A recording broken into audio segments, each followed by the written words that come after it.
आज हम एक ऐसे विषय पर बात करने जा रहे हैं जो मसीही जीवन की रीढ़ बैकबोन है, यानी कि प्रार्थना। बिना प्रार्थना के मसीही जीवन वैसे ही है जैसे बिना सांस के शरीर। जब हम पहला थिस्सलुनीकियों उसका 5 अध्याय उसकी 17 आयत पढ़ते हैं तो वहाँ हमें बताया गया है कि निरंतर प्रार्थना करते रहना चाहिए। तो आज हम समझेंगे कि प्रार्थना क्यों जरूरी है, प्रार्थना क्या बदलती है और हम कैसे शक्तिशाली प्रार्थना कर सकते हैं। प्रार्थना एक रिचुअल नहीं है, एक कम्युनिकेशन है जिसके साथ हम अपना संबंध परमेश्वर के साथ मजबूत बनाते हैं। प्रार्थना केवल शब्द नहीं है, ये हमारा परमेश्वर के साथ जीवित संबंध है। बाइबल बताती है यिर्मयाह 33 उसकी 3 अध्याय, मुझसे प्रार्थना कर और मैं तेरी सुनकर तुझे बड़ी बड़ी और कठिन बातें बताऊंगा जिन्हें तू अभी नहीं समझता। इसका मतलब है कि परमेश्वर हमसे दूर नहीं है, वह चाहता है कि हम उससे बात करें। हम अक्सर सोचते रहते हैं कि प्रार्थना का मतलब सिर्फ मांगना, सिर्फ बोलना,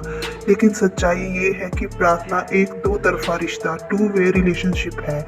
हम बोलते हैं और परमेश्वर भी हमसे दिल से बात करता है। जैसे एक बच्चा अपने पिता से बात करता है, वैसे ही हम परमेश्वर से भी बात करते हैं। सोचिए, अगर आप अपने किसी प्रिय व्यक्ति से कई दिनों तक बात नहीं करते तो क्या होगा? रिश्ता कमजोर हो जाएगा। उसी तरह अगर हम प्रार्थना नहीं करते तो हमारा परमेश्वर के साथ रिश्ता कमजोर हो जाता है। याकूब 4 अध्याय उसकी 8 आयत, परमेश्वर के निकट आओ तो वह तुम्हारे निकट आएगा। जब हम प्रार्थना करते हैं तो हम परमेश्वर के करीब आते हैं। परमेश्वर को बड़े बड़े शब्द नहीं चाहिए, उसे चाहिए सच्चा दिल। अगर आप जैसे हैं वैसे ही उसके सामने आए, दुख में आए, खुशी में आए, कमजोरी में आए। भजन संहिता 34 उसका 18 अध्याय हमें बताता है, यहोवा टूटे मन वालों के समीप रहता है और पिसे हुओं का उद्धार करता है। परमेश्वर हमेशा यही चाहता है कि हम जैसे भी हैं उसी हाल में उसके सामने आए। प्रार्थना में दिखावा नहीं, दिल की सच्चाई होनी चाहिए। हम बाइबल में देखते हैं कि यीशु बार बार अकेले जाकर प्रार्थना करते थे। क्यों? क्योंकि वह पिता के साथ अपना संबंध मजबूत बनाना रखना चाहते थे। अगर परमेश्वर का पुत्र भी प्रार्थना करता था तो हमें कितनी अधिक जरूरत है प्रार्थना करने की। ध्यान से सुनिए, प्रार्थना सिर्फ परिस्थितियों को नहीं बदलती, ये हमें बदलती है। हमारी सोच बदलती है, हमारा दिल बदलता है, हमारी प्राथमिकताएं बदलती हैं। हम परमेश्वर के जैसे बनने लगते हैं। आज आप खुद से पूछिए, क्या मेरा परमेश्वर के साथ जीवित रिश्ता है या सिर्फ नाम का रिश्ता है? प्रार्थना शक्ति का स्रोत है। आज हम समझेंगे कि प्रार्थना केवल आदत नहीं, ये हमारी शक्ति का स्रोत है। बाइबल कहती है किसी भी बात की चिंता मत करो, हर बात में प्रार्थना करो। फिलिपियों 4 अध्याय उसकी 6 और 7 आयत। जब हम प्रार्थना करते हैं तो हम अपनी कमजोरी को परमेश्वर की शक्ति में बदल देते हैं। हम सब जीवन में कभी ना कभी कमजोर जरूर पड़ते हैं। कभी हमें डर लगने लगता है, कभी हमें किसी बात की चिंता सताने लगती है, कभी हमें निराशा घेर लेती है तो कभी हमें असफलता। लेकिन अच्छी खबर क्या है, हम अकेले नहीं हैं। दूसरा कुरिन्थियों उसका 12 अध्याय उसकी 9 आयत, मेरा अनुग्रह तेरे लिए बहुत है क्योंकि मेरी सामर्थ्य निर्बलता में सिद्ध होती है। जब हम प्रार्थना करते हैं तो परमेश्वर हमारी कमजोरी में हमारी शक्ति का स्रोत बनता है। फिलिपियों 4 अध्याय उसकी सहायता हमें बताती है, तब परमेश्वर की शांति जो सारी समझ से परे है तुम्हारे हृदय और तुम्हारे विचारों को मसीह यीशु में सुरक्षित रखेगी। प्रार्थना समस्या को तुरंत खत्म नहीं करती, लेकिन दिल के अंदर शांति भर देती है। उदाहरण के तौर पर जैसे तूफान में भी एक नाव सुरक्षित रह सकती है, वैसे ही प्रार्थना हमें तूफानों में स्थिर रखती है। जब यीशु सबसे बड़े दुख में थे, उन्होंने क्या किया? गतसमनी के बगीचे में उन्होंने रो रो के प्रार्थना की। वे भागे नहीं, उन्होंने शिकायत नहीं की, उन्होंने प्रार्थना की।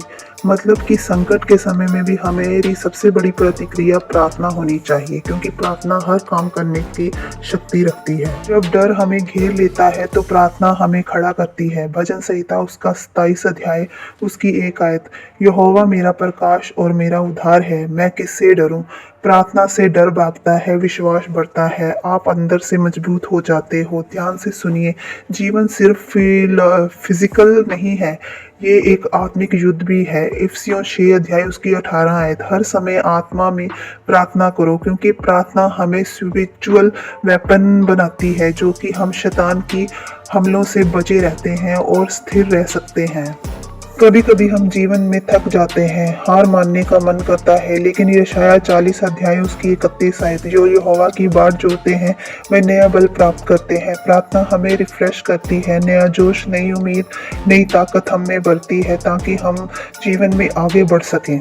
आज आप अब खुद से पूछिए, जब मैं कमजोर होता हूँ क्या मैं लोगों के पास जाता हूँ या परमेश्वर के पास? प्रार्थना परमेश्वर की इच्छा को समझना भी होता है। अक्सर हम प्रार्थना को सिर्फ मांगने का माध्यम ही समझते हैं, लेकिन सच्चाई ये है कि प्रार्थना हमें परमेश्वर की इच्छा को समझना सिखाती है। बाइबल कहती है, तेरी इच्छा जैसे स्वर्ग में पूरी होती है वैसे ही पृथ्वी पर भी हो। मत्ती उसका 6 अध्याय उसकी 10 आयत। इसका मतलब कि प्रार्थना सिर्फ मेरी इच्छा नहीं, तेरी इच्छा को मानने का मार्ग है। प्रार्थना हमें सही दिशा दिखाती है। जीवन में हम कई फैसलों का सामना करते हैं, जैसे पढ़ाई करने का फैसला, कैरियर चुनने का फैसला, रिश्तों का फैसला, सेवा करने का फैसला। हर बार हमें समझ में नहीं आता कि सही क्या है।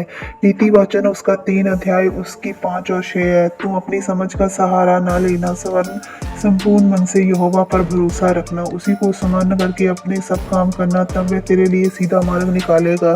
जब हम प्रार्थना करते हैं तो परमेश्वर हमें सही रास्ता दिखाता है।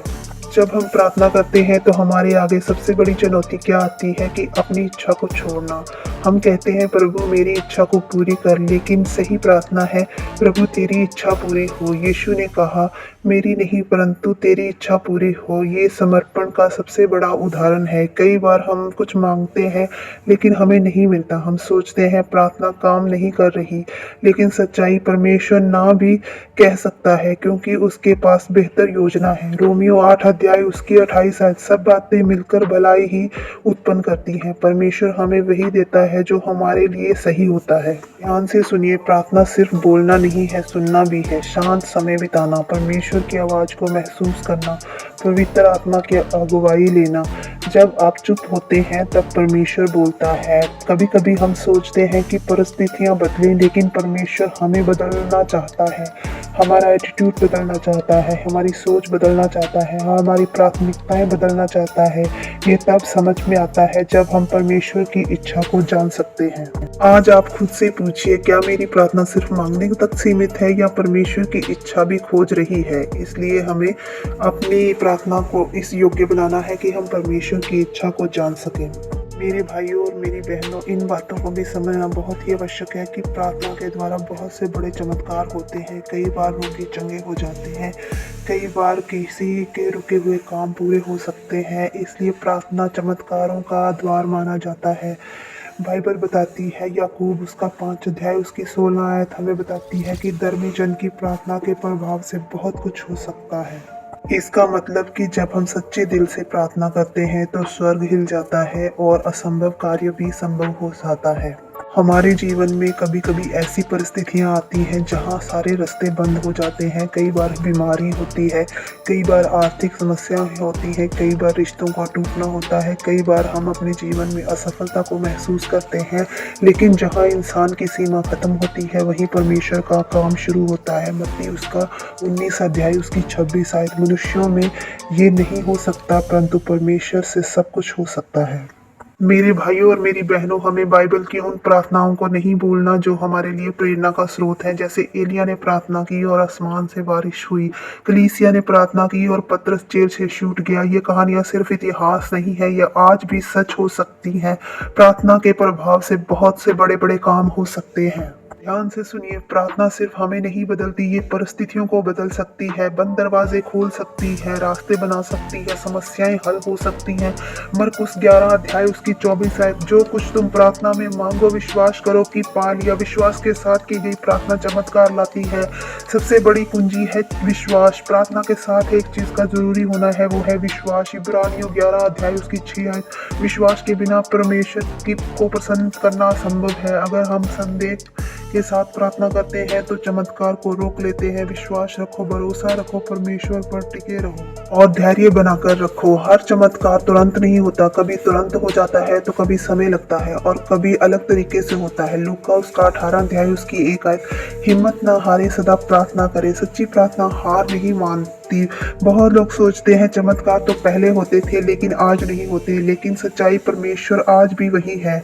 आज भी बीमारी ठीक होती है, आज भी रास्ते खुलते हैं, आज भी जीवन बदलते हैं। सिर्फ विश्वास रखने की ज़रूरत है और विश्वास से की गई प्रार्थना बहुत कुछ कर सकती है। आज आप खुद से पूछिए, क्या मैं सच में विश्वास करता हूँ कि मेरी प्रार्थना चमत्कार ला सकती है?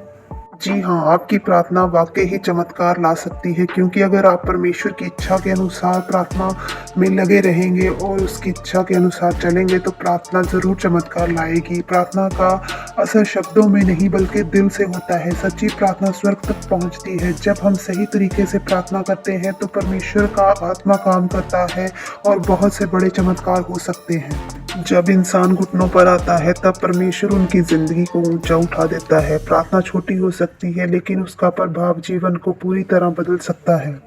इसलिए परमेश्वर की इच्छा को समझिए और उसके अनुसार अपनी प्रार्थना को बनाने की कोशिश कीजिए। अगर आपको ये संदेश अच्छा लगा तो हमारे चैनल को सब्सक्राइब कर लीजिए और हमारे इस वीडियो को लाइक, शेयर, कमेंट करना ना भूलें ताकि हम और भी अच्छे वीडियो बना सकें। और ज़्यादा से ज़्यादा लोगों तक इस वीडियो को शेयर कीजिए ताकि उनका जीवन भी इस वचन से बदलने पाए और वे भी प्रार्थना के महत्व को समझने वाले हो सकें।